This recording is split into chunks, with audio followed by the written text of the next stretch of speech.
Good morning and welcome to Coffee with Alain. I'm here with a mug that says love on one side, has Lady and one of her pups on the other side.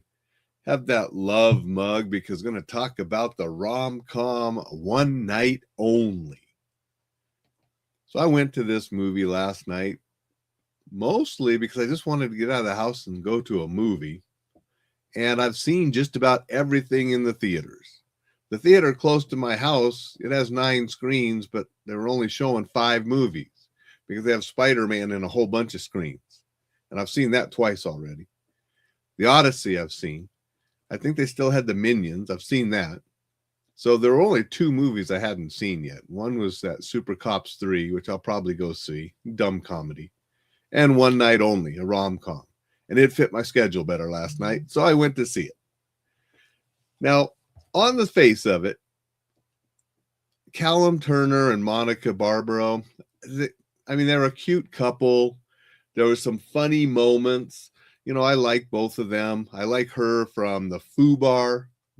She played Arnold's daughter in that Netflix series with Arnold Schwarzenegger, FUBAR. So I like the actors. I thought they were cute and there were funny moments. But the entire premise of the show, of the movie, is just stupid. And you have to get past that to enjoy any other part of the movie. And that's because the premise of the movie is the government puts a mandate that it is now illegal to have sex if you're not married. And they embed a thing in your arm so they can monitor everybody. So, get this. The government embedding a thing in every person's arm so they can monitor you, and it's illegal to have sex if you're not married.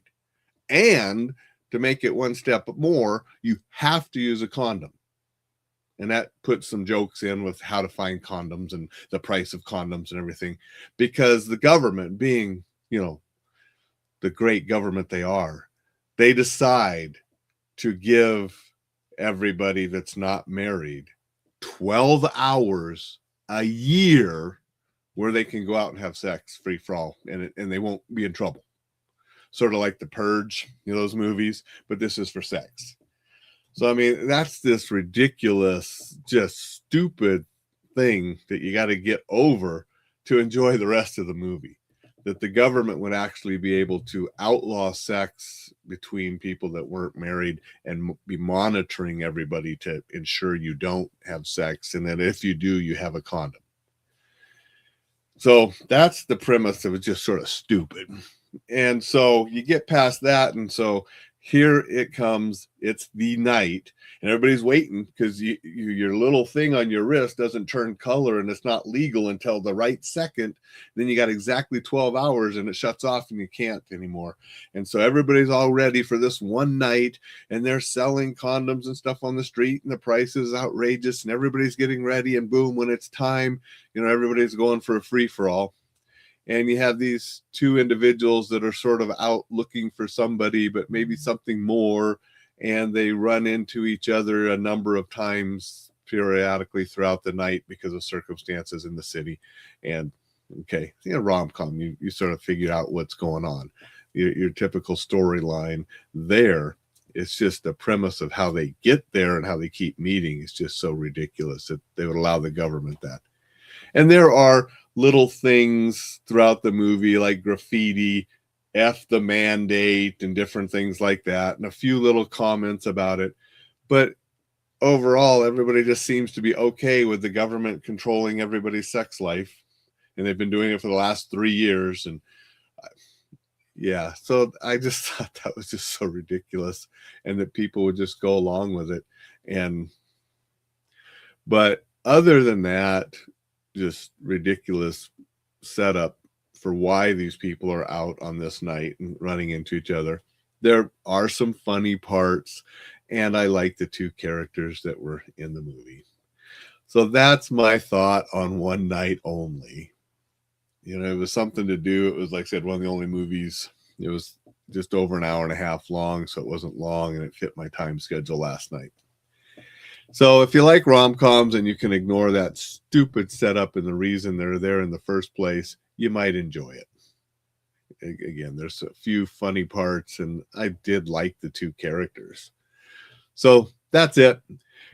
I was working on the newsletter this morning, going to continue to work on that, tighten that up, get that out this evening. If you're not on the list, you can get that newsletter at enjoylifesafely.com. I have articles on staying safe, defending yourself, martial arts, living with the warrior's edge, and being exceptional. Some personal development advice at times. I have links to blog posts and different movie reviews and just things to help you enjoy life and enjoy it safely. So go to enjoylifesafely.com and get on that newsletter list if you're not on it yet. And while you're there, check out all the other resources, free download, blog posts, courses, a lot of good stuff there. Enjoylifesafely.com. I want to say good morning to Thad, who's here. Good morning, Thad. Thank you for showing up and saying hello. Going to say good morning to Dixon. Dixon said, don't just dream, but dream big. Thank you, Dixon, for being here. Everybody, go out, make it a super Sunday. Check out One Night Only if you just really need to go see a rom-com and you don't mind a stupid premise to have the characters set in. I say good morning to Jay and Vicky and Sasha. Thank you guys for being here. I will be back to see you tomorrow. So go out and make it a spectacular Super Sunday.